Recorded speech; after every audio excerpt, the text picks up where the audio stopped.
Everyone, so today I would like to present about chapter 17, Teaching Reading from Teaching by Principle book by Douglas Brown. So let's get started. Okay, research in reading in a second language. First, about the bottom-up and top-down processing. More recent research on teaching reading has shown that the combination of top-down and bottom-up processing, or what has come to be called interactive reading, is almost always a primary ingredient in successful teaching methodology because both processes are important. And then schema theory and background knowledge. How do readers construct meaning? How do they decide what to hold on to? And having made that decision, and how do they infer a writer's message? These are the sort of questions addressed by what has come to be known as schema theory, the hallmark of which is that a text doesn't by itself carry meaning. And then teaching strategic reading. Uh, Crab 2004 stressed the coordinated use of multiple strategies while students are reading. And SK 2005 reminds us of a research on a pre-reading, while reading, post-reading, and follow-up strategies for reading. And then extensive reading.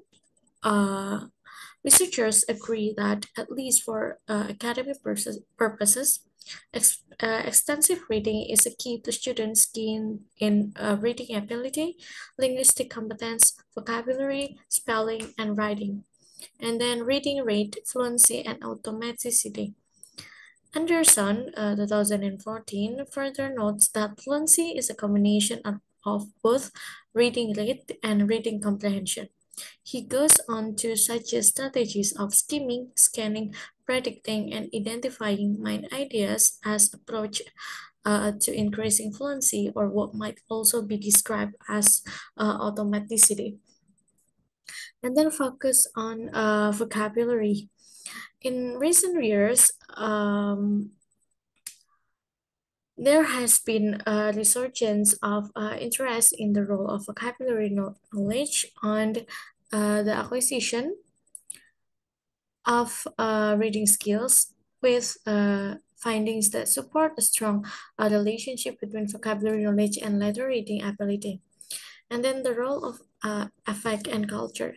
Just as language ego, self-esteem, empathy, and motivation undergird the acquisition of spoken discourse, reading is subject to variability within the affective domain. And then second language literacy.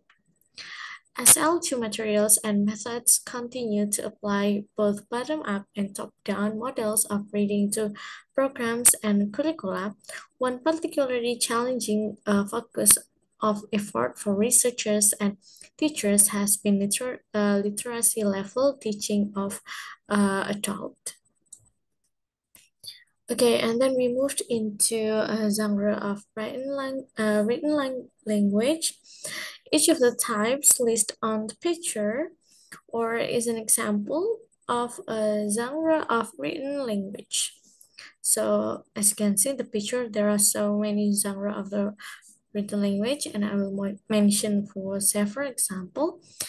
There are nonfiction such as reports, editorials, essay, articles, reference, and many more. And then fictions, letters, electronics, greeting cards, diaries, journals, memo, message, and many more. Okay, and then the characteristic of written language. The characteristic of written language are permanence.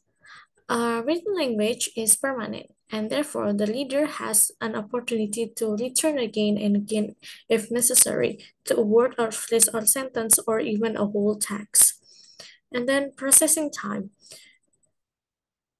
Classroom lessons in reading must account for those contexts and place appropriate emphasis on whatever optimal reading rates and deemed necessary. And then distance. The reading word allows message to be sent across two dimensions, physical distance and temporal distance. And then orthography. In spite of its reputation for being irregular, English orthography is highly predictable from its spoken counterpart, especially when one considers morphological information as well. And then complexity. Writing and speech represent different modes of complexity. And the most salient difference is the nature of clauses. And then we have vocabulary and also formality. Okay, and then micro and macro skills for reading comprehension. Okay, here we have micro skills. For example, discriminate among the distinctive clefems and orthographic patterns of English, and then written chunks of language of different length in short-term memory, and then comprehend written language at an efficient rate of speed to suit the purpose, and then recognize a core of words and interpret word order patterns and their significance, and then recognize grammatical word classes, system, pattern, rules, and elliptical forms. And then recognize that the particular meaning may be expressed in different grammatical forms. And then for the macro skills, recognize cohesive devices in written discourse and their role in signaling the relationship between and among classes. And then recognize the rhetorical forms of written discourse and their significance for interpretation. And then recognize the communicative functions of written text according to form and purpose. And then infer context that is not explicit by using background knowledge. And then infer links and connection between events, idea, and etc. And then distinguish between literal and implied meaning, and then detect culturally specific reference and interpret them in a context of the appropriate cultural schemata. And then the last is develop and use a battery of reading strategies such as scanning and skimming.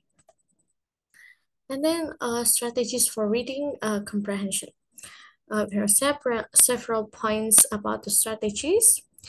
First, identify the purpose in reading, and then use clefemic rules and patterns to aid in bottom-up decoding, and then use efficient silent reading techniques for improving fluency. And then skim the text for main ideas, scan the text for specific information, and then use semantic mapping or clustering, and guys when you guess when you aren't certain, and then analyze vocabulary and distinguish between literal and implied meanings, and also capitalize on discourse markers to process relationship. And then types of classroom reading performance. As you can see in the figures 17.2, this is the types of classroom reading performance. Okay, we have oral and silent reading. The oral reading serves as an evaluative check on bottom-up processing skills. It doubles as a pronunciation check, and it adds some extra students' participation if you want to highlight a certain short segment of a reading passage. And then for the disadvantage, oral reading is not a very authentic language activity. And then while one student is reading, others can easily lose attention. And then it may have the outward appearance of students' participation when in reality it is mere recitation. And then go down, we have intensive and extensive reading. Intensive reading analogous to intensive reading. It's also a classroom-oriented activity in which students focus on the linguistic or semantic details of the passage.